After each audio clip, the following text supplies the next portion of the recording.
¿Qué tal? Muy buenas tardes. Un gusto saludarlos como todos los inicios de semana, conversando con Sandra Ortiz. Ya sabe, un programa donde tocamos temas de bienestar. Y hoy vamos a hablar acerca de un tema que seguramente le va a interesar. Le vamos a hablar acerca del reflujo, hernia y yatal también. ¿Cómo está, doctor Luis Sánchez Brito, quien es cirujano y del tubo digestivo, Claro, además? sí. Muy especializado el tema. ¿Cómo estamos, doctor? Muy bien, aquí con todo gusto acompañándote en estas actividades tan interesantes de comunicar a Sí. la población la realidad y la certeza de los problemas de bienestar, de salud, desde luego. Hablemos acerca de hernia yatal. ¿Es una enfermedad? ¿Es una afección? ¿Qué es, doctor? Defínanoslo, por favor. Bueno, es que la realidad es que son dos temas prácticamente. Uno es la hernia yatal y otro es el reflujo gastroesofágico, cuando se regresa el alimento, los ácidos del estómago al esófago. Es un problema, ese es el reflujo. Y la hernia yatal prácticamente es el deslizamiento del estómago hacia el tórax. El estómago debe estar abajo del diafragma. Ujú. El diafragma es un músculo que divide el tórax arriba y abajo es el abdomen. Ese es el diafragma. Y el hiato esofágico es el hoyo por donde pasa el esófago del tórax al abdomen. Cuando ese hiato o ese hueco, ese espacio, se amplía, se hace más grande, hay espacio para que el estómago se suba Ah, caray. al tórax. Ok. Y entonces es cuando se habla de una hernia hiatal. ¿Por qué se sube el estómago? ¿Cuáles son los factores que llevan a que a que el estómago cambie de lugar? Del lugar exacto. Bueno, uno puede ser congénito, puede ser que desde el nacimiento ya el espacio viene amplio. Ujú. A lo mejor en algún paciente, en unos chiquillos prematuros o alguna afección que tuvo la mamá durante el embarazo. Entonces el desarrollo del bebé no es normal al 100 y queda una hernia yatal desde el nacimiento. Que el bebé regularmente es los que regurgitan un poco o mucho y pues hacen ciertas maniobras y cuando se hacen adultos ya pueden decir lo que sienten y ya es donde se hace el estudio, la investigación y se demuestra la presencia de hernia yatal. La hernia yatal no siempre se acompaña de reflujo No siempre. y Es decir, podemos hacer, o sea, no sentir nada. es correcto y puede haber reflujo sin hernia yatal. Ok. Pues hay una combinación ahí de patologías que en la investigación de la secuencia de estudio determina exactamente cuál es el problema y se determina, por lo tanto, qué tratamientos deben llevar. Otros factores, aparte del congénito, es el aumento de peso, el tabaquismo, el alcoholismo, ingestas abundantes, ¿no? Ujú. Gente que empieza la fiesta el viernes, sábado, domingo, Los excesos, los digamos. excesos. Ujú. Ciertos medicamentos también generan problema de que aflojan el esfínter, el mecanismo que detiene el regreso del alimento de la comida, y algunos medicamentos también participan en el desarrollo de esto. El aumento de peso, el embarazo o embarazos repetidos o con un gran volumen del embarazo. A veces hay gente, mujeres muy delgadas que tienen bebés muy grandes y esa presión intraabdominal hace que se vaya abriendo los espacios en el diafragma y se generen las hernias yatal.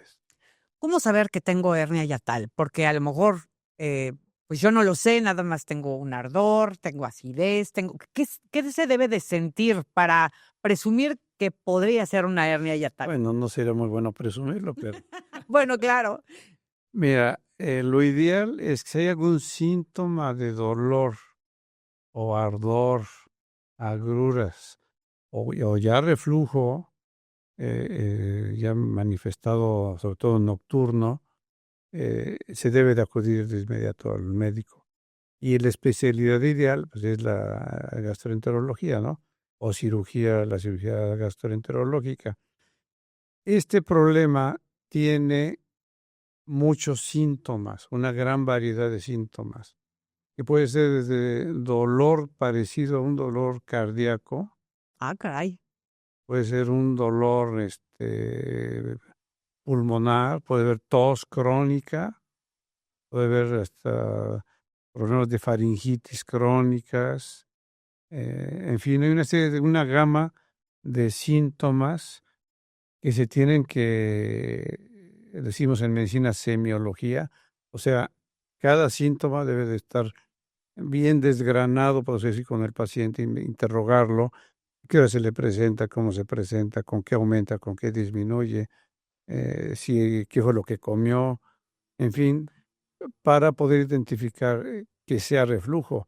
Hay muchas personas que tienen tos crónica y que se la pasan viendo al otorrino o a los neumólogos, y el problema al final de estos especialistas que pues, tienen conocimiento de esto, determinan que la tos o el problema de sinusitis, qué sé yo, es determinado por un reflujo. Los cardiólogos también frecuentemente ven personas con dolor torácico que simula un infarto, que simula un problema de dolor cardiotorácico, y el problema es una esofagitis, un espasmo esofágico súbito, fuerte, feo. El paciente se asusta mucho, van con el cardiólogo Y resulta que no. y resulta que no es cardiológico el problema, que es un problema digestivo, esofágico. Y así hay síntomas, opresión en el tórax y el dolor clásico en la boca del estómago, ardoroso, es el clásico síntoma del problema. Y sí quiero ser muy puntual en esto, doctor, porque de repente, digo, no quiero generalizar, pero muchas veces los hombres no les gusta ir al doctor y cuando sienten acidez, ay, no, es que seguramente tengo gastritis y se pasan tomando pastillas, jarabes y demás. Eh, ¿Qué puede pasar si no se atiende a tiempo una hernia yatal? Bueno, pueden pasar muchas cosas. Una, que crezca, la que vaya creciendo, que se va aflojando los tejidos y se va haciendo cada vez más grande la hernia, al punto que puede tener medio estómago en el tórax Ay, carambas. y tener problemas, puede haber torsiones gástricas, puede haber serios problemas de paso del alimento, Ujú. ¿no? Por otro lado, si sigue el problema asociado reflujo con la hernia yatal, entonces lo que ocurre es que se va quemando el esófago, y si se va quemando, se puede hacer úlceras en el esófago, y cuando cicatrizan esas úlceras, se cierra el esófago, entonces la persona no puede comer, entonces tiene dificultad para pasar el agua, el alimento, ya no digamos los sólidos, entonces vienen más regurgitaciones, el avance del problema es que el cuerpo se va defendiendo, generando cambios en la cubierta del esófago, que se llama epitelio, y esos cambios primero son inflamatorios y luego pueden llegar a lo que le llaman esófago de Barrett, que son cambios de defensa del cuerpo ante la quemadura del ácido, y sigue el problema, puede llegar a un cáncer de esófago. Tan grave puede Sí, ser. Sí. así, esa es la historia natural de la enfermedad. Entonces, lo ideal es que cuando empiecen los síntomas, antes de leer en internet, acudir Sí, al por favor. médico. Sí, sí, sí, porque empezamos a automedicarnos, a sugestionarnos, a Exacto, investigar por nuestra cuenta exacto. y resulta que pues no le damos, ¿no? No le atinamos. Siempre el consejo será que vayan con un Un médico, especialista, con exacto. un médico De especialista. acuerdo al Así es. síntoma que tengan, y seguramente el médico que lo vea sabrá referir, si es el problema de hernia yatal y reflujo, lo referirán al gastroenterólogo o al cirujano gastroenterólogo. ¿Cómo? Digamos que ya estamos en el gastroenterólogo. Ahora bien, ¿cómo ustedes lo detectan? Es decir, ¿qué clase de estudios Sí. hacen para decir si tiene hernia yatal? Bueno, siempre la primera etapa es la historia clínica. Antecedentes, qué cirugías tiene previas, que si fuma, si hay ingesta de alcohol, hay sobrepeso, qué medicamentos ha tomado o qué medicamentos toma por otras enfermedades. Pues la historia clínica es la base del diagnóstico. Aquí y en todo, desde Hipócrates hasta ahora, la historia clínica. Ok. Segundo, ya lo tenemos con el historial médico y entonces Hay 4 estudios o 4 formas de estudiar el problema. Ujú. El primero es un estudio de rayos X, en el cual se toma un contraste, es vario, no es un contraste como los que ponen en la vena, es varitado el estudio, y se ve cómo pasa el contraste, cómo llega al estómago el contraste, cómo sale del estómago el contraste. O sea, nos los tomamos y ven Y todo se el va viendo en caminito. rayos X Ok. cómo va todo esto. Es dinámico el estudio. Entonces se ve cómo entra al estómago y cómo sale. Porque a veces hay otro tipo de problemas que también obstruyen y es el que provocan el reflujo. Y pareciera que es reflujo y es, a lo mejor tiene un cáncer en el estómago o tiene una estrechez por una úlcera cicatrizada y eso hace que se regrese. Entonces ese es el primer estudio. Informa mucho. Hay otras patologías como la acalasia, divertículos en el esófago y una serie de enfermedades que se detectan con ese estudio y se puede pasar a la siguiente etapa. Si no hay otra patología y se demuestra la hernia hiatal ahí, se demuestra el reflujo, la recomendación es que se haga una endoscopía. Ok. En la endoscopía, la información primordial del estudio endoscópico es ver los daños que ha causado el reflujo, la magnitud de la hernia hiatal y qué tan quemado está. Y a veces otras patologías, pólipos, gastritis severas, presencia de Helicobacter pylori en el estómago, Esa bacteria que esa nos bacteria produce. famosa, sí. Sí, sí. Y entonces todo eso se investiga y se ve desde luego la magnitud también de una hernia hiatal. En una endoscopía es donde nos meten la camarita por Es correcto, sí. la boca y va hasta el Es estómago. correcto. Ok. Hasta el estómago y adelantito se pasa el píloro y entra uno hasta el duodeno, la primera, segunda porción del duodeno y se revisa todo eso. Ok. Es el segundo Es el estudio. segundo estudio. El tercero es un estudio que se llama pHmetría.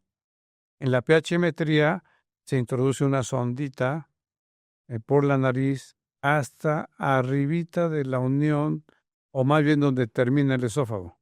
Ok. Y esa sondita tiene un sensor en el extremo que detecta cuántos reflujos tiene el paciente en 24 horas, qué acidez tiene, si se presenta antes de comer, después de comer, parado durante el día haciendo actividades o estando acostado, y entonces nos marcan cuántos reflujos hay.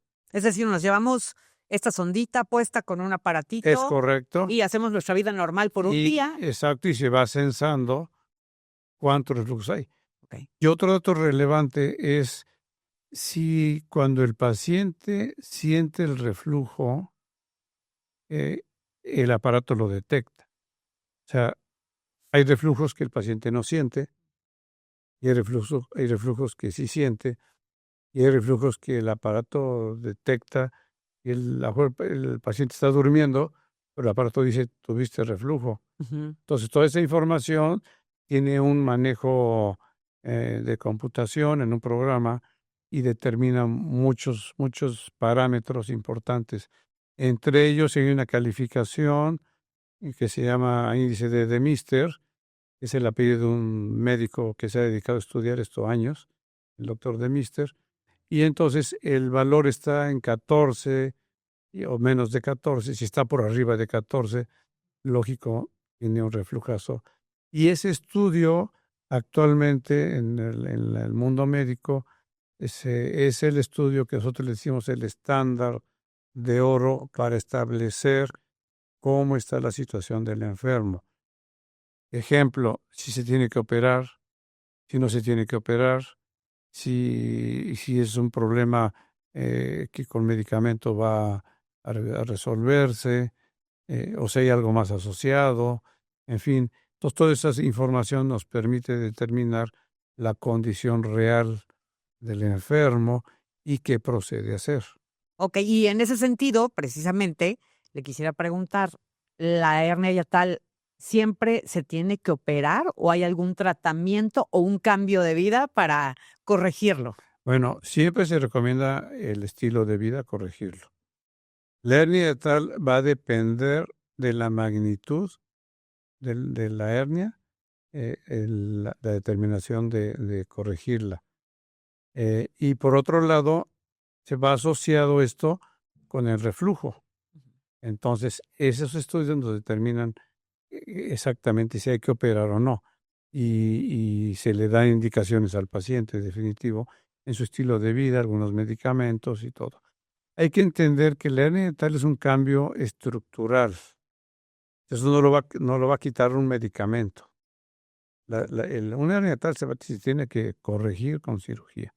Ok. El reflujo sí puede tener medicamento y puede controlarse o mejorarse mucho con medicamentos.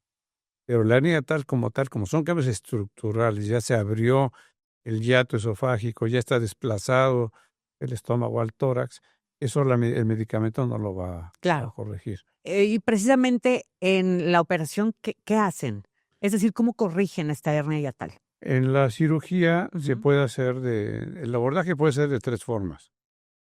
Puede ser abordado por tórax, puede ser abordado por abdomen, y en el abdomen puede ser abordado por cirugía abierta o convencional, o puede ser abordado por vía laparoscópica, que son hacer 5 orificios, y por ahí se reduce la hernia, o sea, se pone el estómago en su lugar, se cierra el espacio que está abierto con puntos, ¿no? Y eso es para corregir la hernia yatal. Y para corregir el reflujo se hace hay varios procedimientos, hay varias técnicas. La más común y la que tiene mejores resultados es la cirugía de Nissen, que es una fundoplicatura.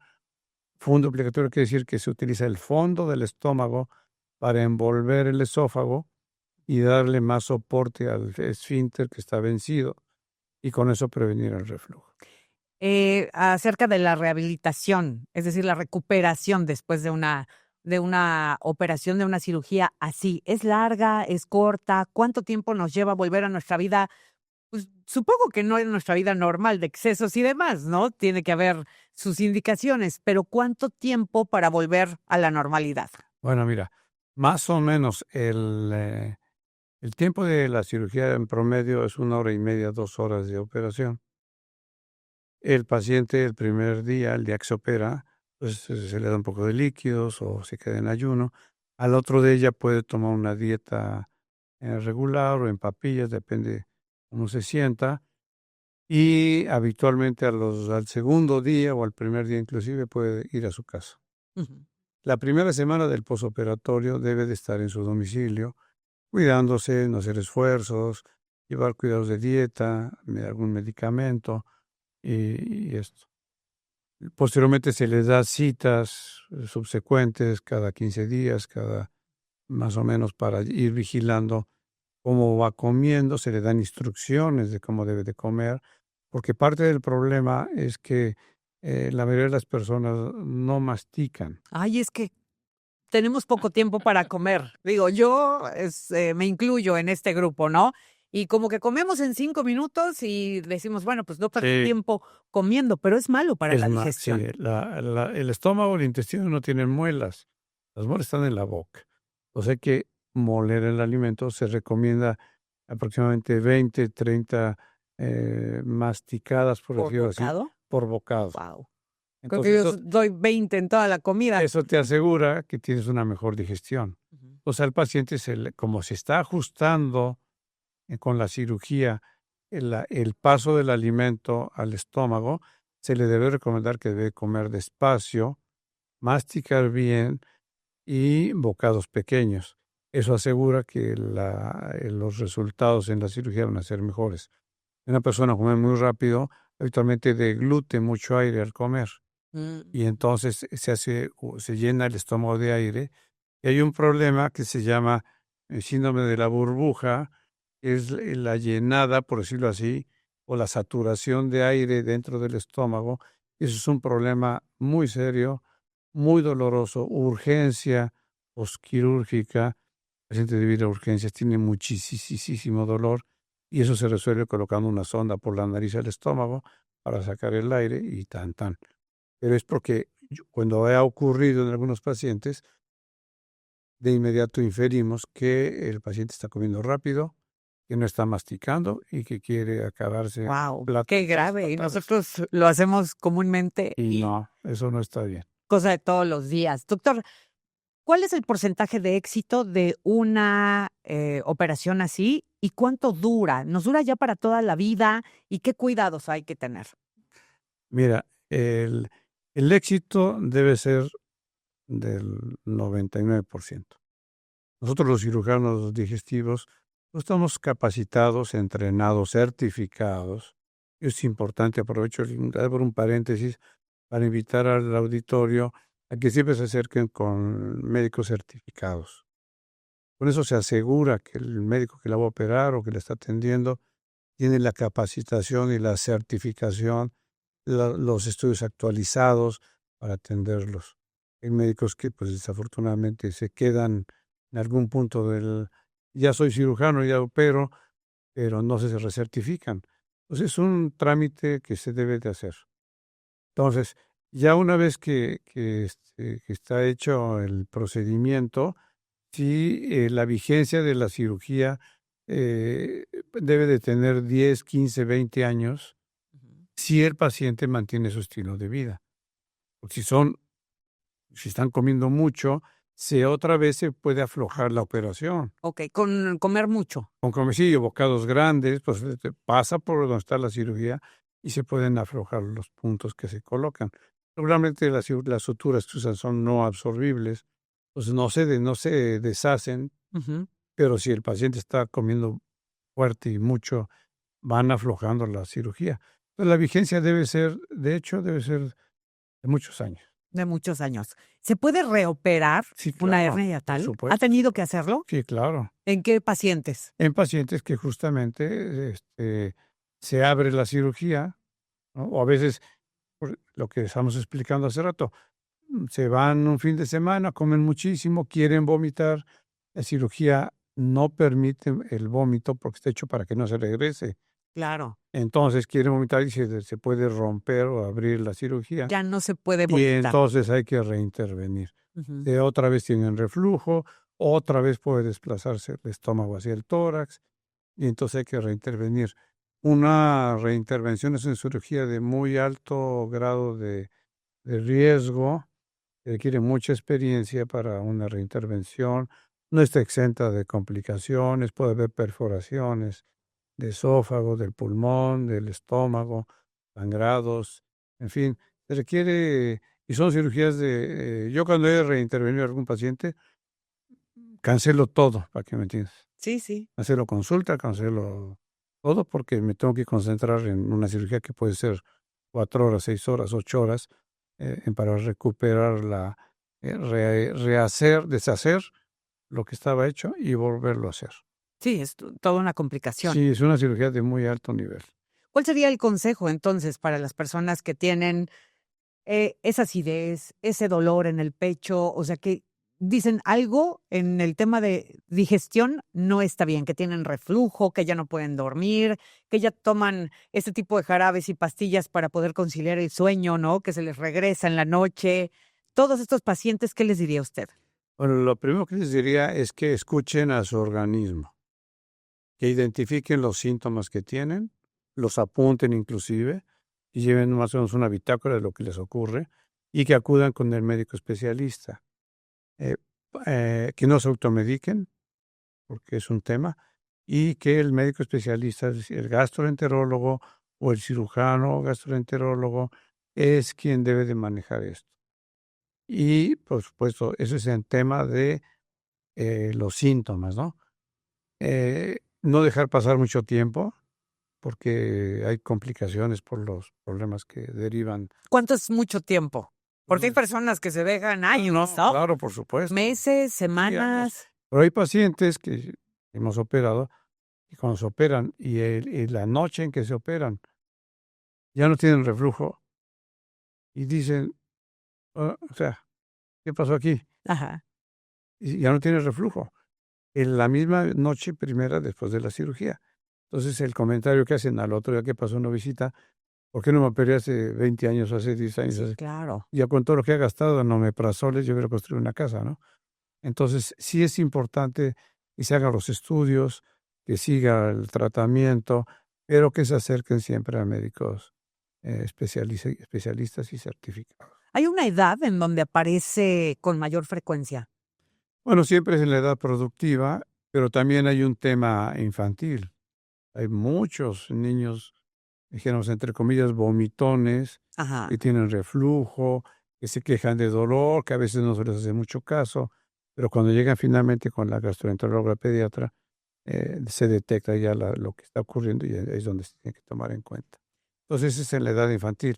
Y ya en el adulto, pues sí, desde luego, en las edades intermedias de los 40, 50 aparecen, y hay un grupo ya en edad mayor, que es cuando los problemas de deterioro por la edad no se han identificado y entonces hay problemas muy serios y desafortunadamente algunos llegan ya con cáncer, que ya Qué el fuerte. tema es muy, muy complejo. ¿Se da más en hombres o en mujeres? ¿Es indistinto? Y, es más en hombres. Más en Sí. hombres. ¿Alguna causa?